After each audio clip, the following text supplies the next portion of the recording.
어떤 교육을 제공해야 사람들이 가난에서 벗어나는데 도움이 될까요?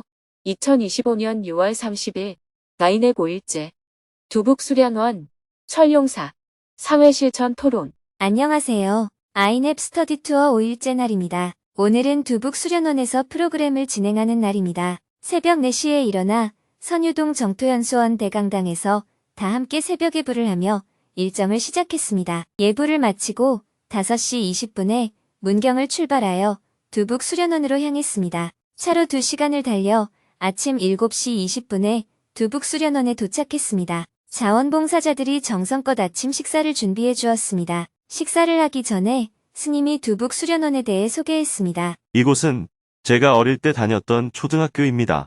폐교가 되어 오랫동안 비어있던 학교 건물을 빌려서 사용하고 있습니다. 왜 폐교가 되었나요? 이제 어린이들이 없으니까요. 예전에는 이면에 학교가 5개 있었습니다.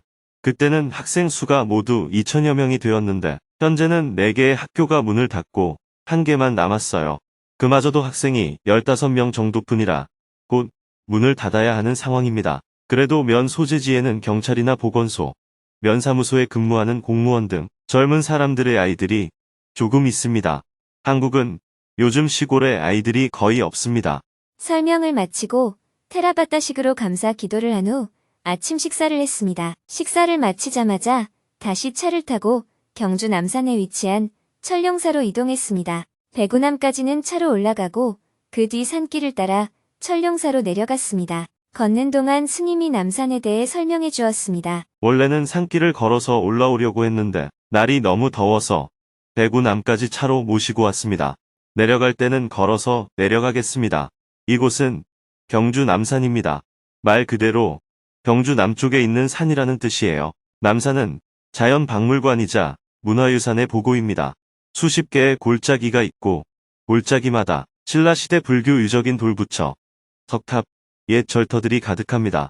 철용사에 도착해 먼저 앞마당에 있는 탑을 참배했습니다. 스님은 탑과 철용사지에 대해 설명해 주었습니다. 이 탑은 철용사지 3층 석탑입니다. 통일신라 후기에 세워진 것으로 보입니다. 오랫동안 무너져 있던 걸 1991년에 발굴 조사한 뒤 복원했고 1993년에 보물제 1188호로 지정됐습니다. 철용사는 옛 기록에 자주 등장하는 사찰로 이 절이 망하면 나라가 망한다는 전설이 있을 만큼 신라시대의 중요한 호국 사찰이었습니다. 다음으로 대웅전으로 가서 삼배를 드렸습니다. 대웅전 오른편에는 용성조사님이 모셔져 있었습니다. 아이넵 참가자 스님들이 용성조사님에 대해 궁금해하자 스님은 조사님의 생애와 유훈 13옥에 대해 설명해 주었습니다. 요사체로 자리를 옮겨 잠시 차담을 나눴습니다. 부산울산지부 봉사자들이 철용사에서 수확한 감자와 과일로 정성껏 다과를 준비해 주었습니다. 우리가 이곳에 온 이유는 첫째, 산책도 하고 구경도 할 겸해서 왔습니다. 둘째, 정토에도 이러한 역사 유적지를 보존하는 일을 맡고 있다는 점을 보여드리기 위해서입니다. 저의 스승님이 이제 돌아가실 때가 가까워지면서 이 일을 넘겨주시니 결국 이 일을 맡게 되었습니다. 개를 주신 스승인가요? 한국의 경우는 개사가 따로 있습니다. 은사 스님은 나를 출가시킨 승려를 의미합니다. 불심 도문 스님은 저의 은사이시자 개사이고 법사이십니다. 서암 스님은 법사이십니다. 서는 마음과 마음에서 법을 전한다 하는 가르침이 있기 때문에 법의 스승은 여러 명이 될 수 있어요. 법의 스승은 나를 깨닫게 해준 스승 또는 깨달음을 인가해준 스승을 말합니다. 동남아에서 온 스님들은 한국 과일을 무척 맛있게 먹었습니다. 태국에서 온 스님이 태국에서도 참외를 키우고 싶다고 하자 스님이 재미난 방법을 알려주었습니다. 지금 이 참외를 드시고 태국에 돌아갈 때까지 화장실을 참으세요.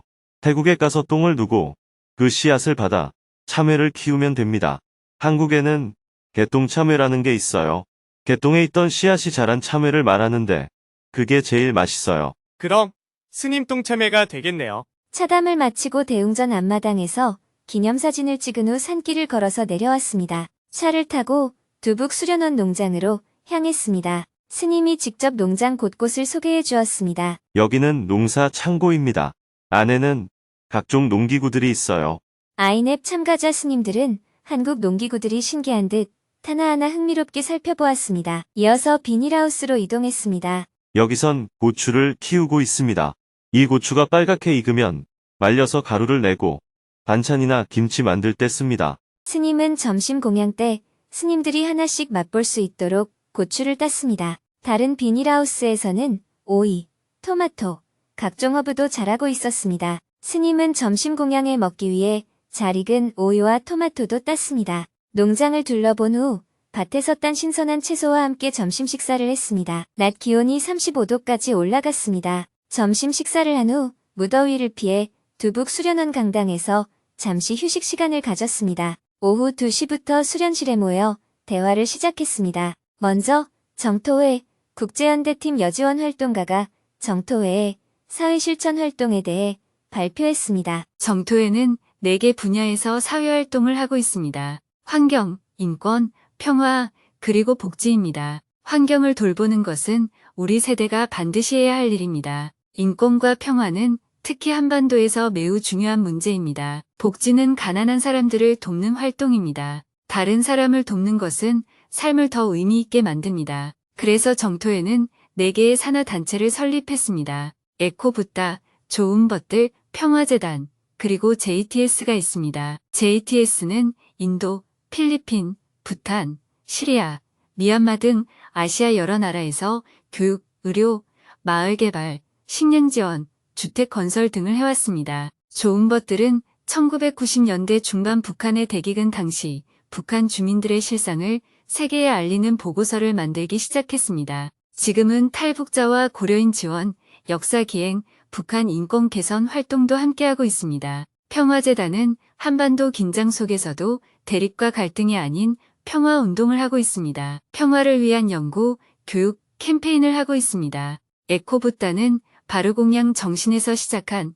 빈그릇 운동, 제로웨이스트 생활, 재활용과 검소한 삶을 통해 부처님의 가르침을 실천하고 있습니다. 다음은 태국에서 온 프라윈 스님이 자신이 소속된 단체와 지금 하고 있는 활동을 소개했습니다. 저는 태국의 세키야단마 그룹에서 활동하고 있는 프라윈 스님입니다. 저희 단체는 1988년에 설립되었으며 저는 사무국에서 일하고 있습니다. 단마야트라, 숲 걷기, 나무 출계 의식 등을 통해 대중에게 환경위기의 심각성을 알리고 자연과의 조화를 회복하고자 합니다. 저는 메콩강, 송클라 호수, 룸파타오강 등 여러 지역에서 이 활동을 함께하고 있습니다. 아이넵 참가자 스님들은 프라윈 스님의 발표에 대해 궁금한 점을 물었습니다. 먼저 스님이 나무 출가 의식에 대해 질문했습니다. 프라윈 스님이 답변했습니다. 나무 출가 의식이란 나무에게 개를 주는 건가요? 네, 나무 한 그루에 개를 준 후 가사도 입힙니다. 그래서 사람들이 그 나무를 베어내지 못하게 하는 운동입니다.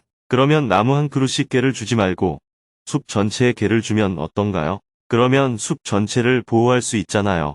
그것도 좋은 방법이네요. 그런데 시간이 흐르면서 최근에는 사람들이 나무를 환속시키고 나무를 베어내는 일도 일어나고 있습니다. 자연스럽게 각 나라에서 환경운동을 하고 있는 상황을 공유했습니다. 미얀마, 라오스, 태국에서는 군인들이 나무를 무분별하게 베어내어도 막을 방법이 없는 상황이라며 안타까운 마음을 이야기했습니다. 이어서 캄보디아에서 온 소비치아 스님이 바탐방 불교대학에서 하고 있는 다양한 활동들을 발표했습니다. 저는 캄보디아 바탐방에 있는 프레아 시아누클 라자 불교대학교에서 교육과 사회참여 활동을 하고 있습니다. 수행자는 단순히 절에 머무는 것이 아니라 고통의 현장으로 발을 내딛는 것이 부처님의 가르침을 따르는 길이라고 믿습니다. 저는 부처님께서 가르치신 3가지 핵심인 악을 멀리하고 선을 행하며 마음을 정화하라는 말씀을 사회 속에서 실천하고자 노력하고 있습니다. 교육은 제가 가장 중시하는 분야입니다. 바탐방 불교대학에서 교사로 일하며 학생들에게 영어를 가르치고 평화 교육을 하고 있습니다. 또한 지역 청소년을 위한 평화도서관을 운영하고 번역 및 출판 프로젝트를 통해 불교와 평화 관련 지식을 캄보디아어로 소개하고 있습니다. 경제적 어려움 속에서도 배움을 이어가는 학생들을 위해 교통비 지원, 기숙사 마련, 여학생 기숙사형 임대주택 제공 등 여러 사업들을 진행하고 있습니다. 종교 간 대화와 국제 교류도 중요한 부분입니다. 정토회, 인도 및 유럽 대사관, 스위스, 스리랑카 등과 연대하며 평화를 위한 국제교류도 적극 참여하고 있습니다. 한 사람씩 발표가 끝날 때마다 서로의 활동에 대해 궁금한 점을 해소하는 시간을 가졌습니다. 스리랑카에서 온 담만한다 스님은 기술 교육 등 학생들이 가난에서 벗어날 수 있는 방법을 알려주는 과목을 개설하는 것이 필요하지 않느냐고 제안했습니다. 어떤 교육을 제공해야 사람들이 가난에서 벗어나는데 도움이 될까요? 우리 동남아 지역의 나라들은 매우 가난하고 가난에서 벗어날 수 있는 역량도 아주 부족합니다. 우리가 어떤 교육을 제공해야 사람들이 최소한의 가난에서 벗어날 수 있도록 도움을 줄 수 있을까요? 불교 대학교가 과정 중에 가난을 극복할 수 있도록 돕는 교육이 있을까요? 저는 기독교 학교에서 이런 교육을 하는 것을 봤습니다. 스님께서는 사회활동을 활발히 하시고 경험도 많으시니 사람들이 가난을 극복하는데 도움이 되는 커리큘럼에 대해 생각해 오셨던 게 있는지 고견을 듣고 싶습니다. 스님은 담만한다 스님의 말에 적극 공감하면서 의견을 덧붙였습니다. 한국뿐만 아니라 세계 곳곳을 다니면서 느끼는 것이지만 요즘 젊은이들은 기술직으로 일하려고 하지 않습니다. 가령 전기 설비를 하거나 철도를 깔거나 상하수도를 설치하는 일보다는 컴퓨터 앞에서 일하는 사무직이나 커피숍, 빵집 같은 곳에서 일하는 서비스직을 더 선호합니다. 그러나 한 나라가 유지되려면 기술직이 반드시 필요합니다. 지금은 창문이 하나 깨져도 갈아 끼울 줄 모르고 전구 하나도 갈 줄 모르는 청년들이 많습니다. 한국에 일하러 오는 외국인 노동자도 대부분 기술직으로 오는 게 아니라 단순 노동을 하는 경우가 많습니다. 소먹이를 주거나 농사일을 하고 과일을 수확하거나 식당, 호텔에서 청소하는 일 같은 단순 업무를 맡고 있습니다. 이렇게 단순 노동을 하더라도 월급은 자기 나라에서 일할 때보다 5배 내지 10배를 받을 수 있어요. 하지만 기술을 가지고 하는 일이 아니라서 본국에 돌아가도 할 게 없어요. 고향에 돌아가서도 소비적인 일을 하는 경우가 대부분입니다. 한국에서 식당 일을 했었다면 돌아가서 식당을 운영하는 시기죠. 그런데 앞으로는 갈수록 기술을 가진 노동력이 부족해질 거예요. 기술을 가진 사람이 더욱 필요해질 것입니다. 한국에서도 기술직은 50에서 60대 이상의 사람들이 주로 하고 있어요. 예를 들면 한국의 조선업은 세계에서 제일 발달해 있는데 정작 일할 사람이 없어서 외국인 노동자들에게 의존하고 있어요. 외국인 노동자가 와서 일을 해도 그들은 기숙사에서 살면서 월급은 전부 자국으로 보내기 때문에 한국 지역 경제에 큰 도움이 안 됩니다. 그래서 제 생각에는 여러분도 기술학교 같은 것을 운영해보면 좋겠습니다. 외국에 나가서 일을 하더라도 단순 노동이 아니라 기술을 갖추고 가면 대우도 좋고 새로운 기술을 배워올 수 있으니까요. 그런데 기술을 가르치는 일이 쉽지는 않습니다. 왜냐하면 영어나 인문학은 누구나 가르칠 수 있지만 기술 교육은 해당 기술을 가진 사람이 꼭 있어야 하니까요. 기술 교육을 할 수 있는 시설을 갖추는 것도 어렵고요. 그러나 세계를 다녀보면 기술 교육이 절실하다는 것을 깨닫게 됩니다. 소비치아 스님이 캄보디아의 상황을 이야기해 주었습니다. 캄보디아에서는 젊은 사람들에게 직업 훈련 교육을 많이 장려하고 있습니다. 하지만 젊은 사람들은 기술직보다 사무직을 원하죠. 지금 정부에서도 직업 훈련을 받는 사람들에게 지원금을 주면서 교육하고 있습니다. 사립학교에 갈 형편이 안 되는 학생들이 주로 직업학교로 진학하고 있습니다. 스님은 부탄의 상황을 이야기했습니다. 기술직을 기피하는 현상은 현재 세계적으로 큰 문제입니다. 부탄에 가보니 그곳도 가난한 나라인데도 젊은이들이 호주에 나가서 돈을 벌고 있었습니다. 부탄 안에서 기술자로 일할 사람이 부족했어요. 도로를 놓거나 건설을 하는 모든 기술직 노동자가 인도에서 옵니다.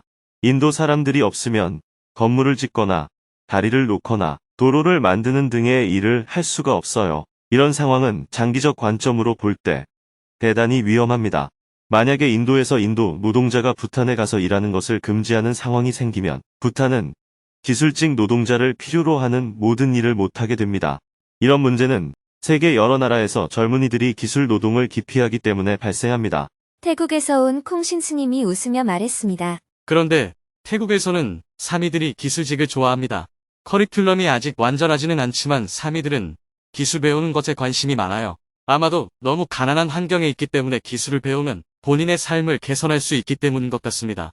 농기구를 고치는 단기 교육을 진행했는데 반응이 좋았습니다. 다시 스님이 말했습니다. 바탄방 불교대학 정도의 경험이 있어야 기술학교를 만들어서 제대로 운영할 수 있을 것입니다. 처음부터 기술학교를 짓고 운영하는 것은 어려운 일이에요. 돈만 있다고 되는 것도 아니고요. 교육 프로그램을 진행해 본 기반을 갖고 있어야 가능한 일입니다. 질의응답 시간은 곧 각자의 자리에서 진행해온 좋은 사례들을 공유하는 시간으로 이어졌습니다. 활발한 토론이 이어지는 가운데 오후 세션을 마치고 재활용센터를 둘러보았습니다. 6시에는 저녁 식사를 했습니다. 테라바타식으로 감사 기도를 한 후 음식을 준비해준 자원봉사자들과 기념사진을 찍었습니다. 감사히 먹겠습니다. 간단히 식사를 마치고 저녁 7시부터 다시 대화를 이어갔습니다. 먼저 지난 22년 동안 분쟁 지역인 필리핀 민다나오의 평화를 이루기 위해 학교를 지어온 모습을 영상으로 함께 보았습니다. 영상이 끝나고 아이넵 참가자 스님들은 필리핀 민다나오 사업에 대해 다양한 질문들을 했습니다. 스님은 JTS가 필리핀 민다나오에서 겪은 시행착오와 현재의 상황에 대해 자세히 이야기해 주었습니다. 필리핀 민다나오에 학교를 짓기 시작한 이유. 필리핀 민다나오는 분쟁 지역입니다. 그곳에는 무슬림, 기독교인, 원주민이 함께 살고 있는데 이런 지역들이 주로 분쟁 지역이 됩니다. 그곳에 학교를 세우면 사람들이 함께 학교에 다니게 되어 그 지역에 평화를 가져오는데 상당히 도움이 됩니다. 그래서 JTS에서는 지난 22년 동안 민다나오 지역에 70여 개의 학교를 지었습니다. 올해만 해도 10개를 짓고 있습니다. 하지만 선생님들은 여러 언어를 사용해야 해서 어려움이 있습니다. 특히 1학년 또는 2학년 학생들을 가르치는 것이 어렵다고 합니다. 선생님들은 학생들이 공통 언어를 학교에서 배우게 되면 교육이 한결 수월해진다고 합니다. JTS가 민다나오에 학교를 짓기 시작한 초창기에는 현지에 갔다가 중도에 포기하고 나온 적도 있었습니다. 분쟁이 발생하여 학교를 짓다가 중단한 경우도 있었고 완공 후에 분쟁이 생겨서 학교를 열지 못한 지역도 있었습니다. 선생님들이 학교에 갈 수 없었기 때문입니다. 하지만 현재 그런 상황은 거의 없어졌습니다. 아이넵 참가자 스님들은 다양한 질문들을 했습니다. 스님은 모든 질문에 대해 편안하게 대답했습니다. 반군과의 싸움 중에 JTS가 지은 학교가 불에 탄 적도 있습니까? 그런 일은 없었습니다. 다만 군대가 학교에 들어오는 바람에 학교 운영이 잠시 중단된 적은 있었습니다.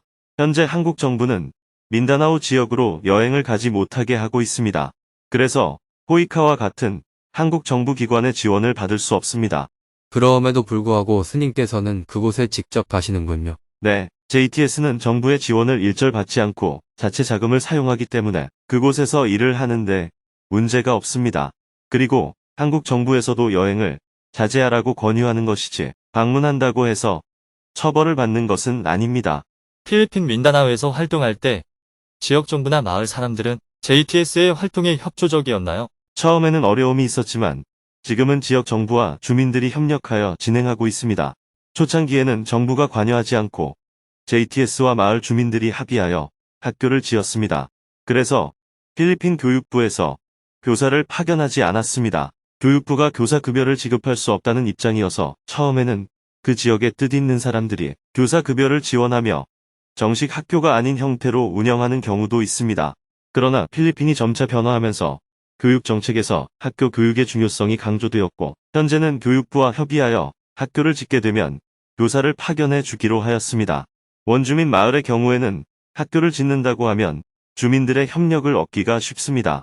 하지만 장애인 학교의 경우에는 도심에 위치해 있고 해당 마을의 학교가 아니기 때문에 지역 주민의 협조를 얻기 어렵다는 문제가 있습니다. 그래서 장애인 학교는 지역 정부와 별도로 협의하여 진행하였습니다.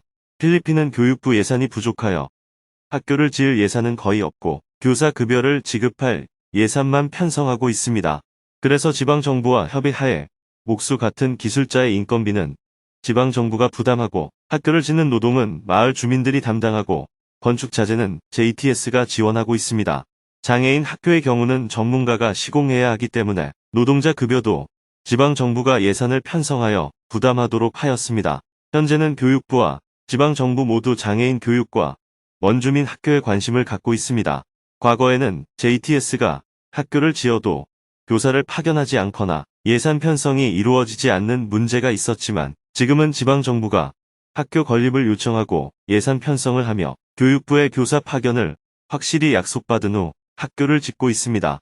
방금 본 영상에서 보셨듯이 제가 그 지역의 시장을 직접 만나는 이유는 예산 편성 여부와 확실한 이행 약속을 확인하기 위해서입니다. 과거에는 JTS가 1년에 보통 2개 내지 3개의 학교를 지었지만 최근에는 연간 10개 이상의 학교를 짓고 있습니다. 그 이유는 지방정부가 건설 감독을 맡고 JTS는 필요한 자재만 제공하는 것으로 사업 방식을 변경했기 때문입니다. JTS는 공사가 제대로 이루어졌는지 확인만 하면 되기 때문에 예전보다 관리가 한결 수월해졌습니다. 이는 지난 22년 동안의 활동을 통해 서로 간의 신뢰가 쌓인 덕분입니다. 왜 JTS는 사람을 고용하지 않고도 많은 학교를 지을 수 있었나요? JTS가 기술자의 인건비를 지방정부가 부담하도록 하는 이유는 JTS가 직접 기술자를 관리하기가 어렵기 때문입니다. 외국 단체가 현지 기술자가 일을 하지 않는다고 야단칠 수도 없고 기술자가 갑자기 나오지 않더라도 별다른 조치를 취할 수 없기 때문에 관리에 한계가 있습니다. 사람을 관리한다는 것은 곧 고용을 한다는 것을 의미하는데 JTS는 원칙적으로 사람을 고용하지 않도록 되어 있습니다. 이는 예산 때문이 아니라 해당 지역 내에서 인력 관리가 이루어져야 하기 때문입니다. 예를 들어 파키스탄의 경우에는 지역 NGO가 기술자 인건비를 부담합니다. JTS는 건축 자재 비용을 부담하고 지역 NGO가 기술자 경비를 부담하고 건설을 책임집니다. 지역 주민들도 공사에 참여하는데 이를 금액으로 환산하면 전체 비용의 약 20% 정도에 해당하는 노동력 기여가 이루어지는 것이라고 볼 수 있습니다. 그래서 지역 NGO나 지방정부가 이러한 역할을 담당해주면 JTS는 사업을 진행할 수 있습니다. 만약 그 지역에서 아무런 협력이 없으면 JTS는 사업을 진행할 수 없습니다. 인도적 지원을 할 때도 마찬가지입니다. 쌀과 같은 물품은 모두 JTS가 준비하지만 이를 배분하는 책임은 현지 정부 또는 현지 NGO에 있습니다. 만약 배분 과정에서 발생하는 인건비를 JTS에 요구할 경우에는 사업을 진행하지 않습니다. 그러나 도움이 필요한 사람이 노동력은 얼마든지 제공할 수 있지만 자재가 부족하다고 요청하면 JTS는 그 자재를 지원합니다. 다음으로 스님은 JTS가 부탄에서 진행하고 있는 지속가능한 개발 사업에 대해 간략히 소개했습니다. 이 프로젝트는 부탄에서 시행하는 지속 가능한 지역 개발 프로그램입니다. 집이 없는 사람들을 위해 집을 짓고 낡은 집은 고쳐서 주민들의 전체적인 생활을 개선하는 운동입니다. 저희는 부탄에서 제일 가난한 주를 선택하여 이 사업을 실시하고 있습니다. 이런 곳은 교통 상황도 매우 열악한데 저희 JTS도 이러한 지역 개발은 처음이라서 할 일이 좀 많습니다. 오늘 설명을 들어보시면 여러분의 지역도 어떻게 개발하면 좋을지 아이디어가 나올 수 있을 겁니다. 이어서 지난 1년 6개월 동안 진행한 자세한 사업 내용에 대해 부탄 사업 담당자인 박시연 활동가가 발표했습니다. JTS는 현재 부탄의 트롱사와 젠강 두 지역에서 지속가능한 개발 프로젝트를 진행하고 있습니다. 이 사업은 주민의 삶의 질을 개선하고 행복도를 높이는 것을 목표로 하며 기후위기 시대의 소비주의에 의존하지 않는 새로운 발전 모델을 제시하고자 합니다. 특히 우리가 사는 마을은 우리가 가꾸자는 슬로건 아래 지역 주민들이 직접 필요한 사업을 기획하고 실행하는 주민 주도형 방식으로 운영됩니다. 주거 환경 개선, 농업 기반 구축, 보건, 의료, 교육, 사회 기반 시설 등 다양한 분야에서 지원이 이루어지고 있으며 전통 문화와 자연을 보존하면서도 현대 기술을 조화롭게 활용하는 지속가능한 개발 모델을 만들어가고 있습니다. 발표가 끝나자 아이넵 참가자 스님들이 다양한 질문들을 했습니다. 현장에서 마을 주민들과 함께 실제로 사업을 진행하고 있는 활동가이기에 구체적인 질문들이 많이 나왔습니다. 작업하면서 어려웠던 일이 있다면 나눠주세요. 그 어려움을 어떻게 극복했나요? 지역 공무원들과는 어떻게 일했나요? 지역 공무원들을 어떻게 설득했나요? 지속 가능한 개발의 7가지 기준을 다 충족하지 못하면 어떻게 합니까? 소비주의에 대한 대안을 만들기 위해 사업을 시작했는데 마을 주민들에게도 소비주의가 있습니까? 1년간 머무르면서 건강 문제는 없었나요? 휴대전화나 인터넷 연결은 잘 되나요? 박시연 활동가는 현지 음식에 적응하기가 어려웠던 이야기, 야채를 구하기 어려워서 힘들었던 이야기, 마을 주민들이 JTS의 원칙을 이해할 수 있도록 하는 과정에서 여러 가지 시행착오를 겪었던 이야기를 재미있게 해주었습니다. 질문과 답변이 계속 이어지는 가운데 어느덧 밤 9시가 훌쩍 넘었습니다. 질의응답 시간을 마무리하고 마지막으로 스님이 JTS 사업에 대해 요약해서 이야기해 주었습니다. JTS는 인도에서 갈리트 계층의 교육을 돕고 있고 필리핀 민다나오에서는 원주민과 장애 아동을 지원하고 있습니다. 이 두 지역에는 JTS 사무실도 갖추고 있습니다. 부탄에서는 지속 가능한 지역 개발 사업을 진행하고 있습니다. 그 외 대부분의 지역에서는 긴급 구호 사업을 실시하고 있습니다. 때로는 구호 활동에 이어 복구 사업을 진행하는 경우도 있습니다. 파키스탄의 경우는 2년 전 인더스강이 범람해서 홍수 피해를 크게 입었는데 JTS에서 긴급 구호를 실시했고 이후 복구 사업도 이어가고 있습니다. 긴급 구호를 하면서 그곳에서 좋은 NGO를 만나게 되었는데 그들과 협력하며 신뢰를 쌓아 현재는 복구 사업을 함께 진행하고 있습니다. 시리아 사업도 원래는 지진 피해를 돕기 위해 긴급 구호로 시작하게 되었습니다. 그곳에서 화이트 헬멧이라는 성실한 구호 단체를 만나서 함께 4천여 명이 다니는 큰 학교를 짓게 되었습니다. 이것은 복구 사업에 해당합니다. 절망의 현장에서 희망을 만들어가고 있는 JTS의 활동. 긴급 구호 사업은 지금도 전 세계 곳곳에서 진행 중입니다. 미얀마에서는 현재 미얀마와 태국 국경 쪽에서 구호 활동이 이루어지고 있고 스리랑카에서는 국가 부도 사태 이후 2년째 계속해서 구호 사업을 진행 중입니다. 그 외에도 재난이 생기는 지역이 있으면 긴급 구호에 나서고 있습니다. 올해는 한국 국내에서도 대형 산불이 발생했습니다. 이번 산불은 규모가 매우 컸습니다. 지난 30년간의 산불 피해 면적을 합친 것보다도 더 넓은 지역이 피해를 입었습니다. 인명 피해도 컸고 수천 채의 집이 불탔습니다. 산불이 발생했을 때 강풍이 불면서 불길의 속도가 사람이 달리는 속도보다도 더 빠른 속도로 번지며 산을 뛰어넘어가서 많은 주민들이 미처 대피하지 못하는 일이 생겼습니다. 이와 같이 긴급재난에 대응하는 활동도 JTS의 주요한 사업입니다. 아프가니스탄에서도 전쟁이 끝난 후 긴급재난 구호로 시작했다가 복구 사업까지 하게 됐습니다. 미얀마의 경우는 긴급 구호에서 복구 사업으로 이어가기가 어려운 상황입니다. 내전이 일어난 상황에서 군부의 영향으로 자유로운 활동이 어렵습니다. JTS의 원칙을 지켜가며 활동하기가 힘들어서 아직 복구 사업에 대한 결정을 내리지 못하고 있습니다. 다만 라카인 주의 식량 부족 문제는 심각해서 지원할 수 있는 방법을 찾아보고 있는 중입니다. 오늘은 사회 실천이라는 주제 중에서 JTS의 구호 사업에 대해 집중적으로 대화를 나눈 후 토론을 마무리하였습니다. 스님은 아이넵 참가자 스님들에게 양해를 구했습니다. 저는 지금 묘양법사님의 장례식에 다녀오겠습니다. 밤새 차를 타고 서울로 가서 아침 일찍 연결식에 참석하고 내일 점심때 칠상사에서 다시 만나겠습니다. 내일 오전 일정을 함께 하지 못해서 죄송합니다. 서울까지 다녀오려면 너무 무리가 되어서 어떡합니까? 운전하는 사람이 힘들지 저는 괜찮습니다. 잘 다녀오겠습니다. 서울로 출발하기 전에 스님은 아이넵 참가자 스님들이 숙박할 공간을 찾아가 불편함이 없는지 살펴본 후 서울로 출발했습니다. 두북 수련원을 출발하여 차로 4시간을 달렸습니다. 새벽 1시가 넘어서 서울 정토회관에 도착한 후 하루 일과를 마쳤습니다. 내일은 아이넵 스터디 투어 6일째 날입니다. 오전에는 정토사회문화회관에서 열리는 고 묘양법사님의 연결식에 참석하여 법문을 한 후 실상사로 이동하고 오후에는 아이넵 정토회 방문단과 함께 실상사에서 지역사회와 함께하는 활동을 주제로 대화하고 토론하는 시간을 가질 예정입니다.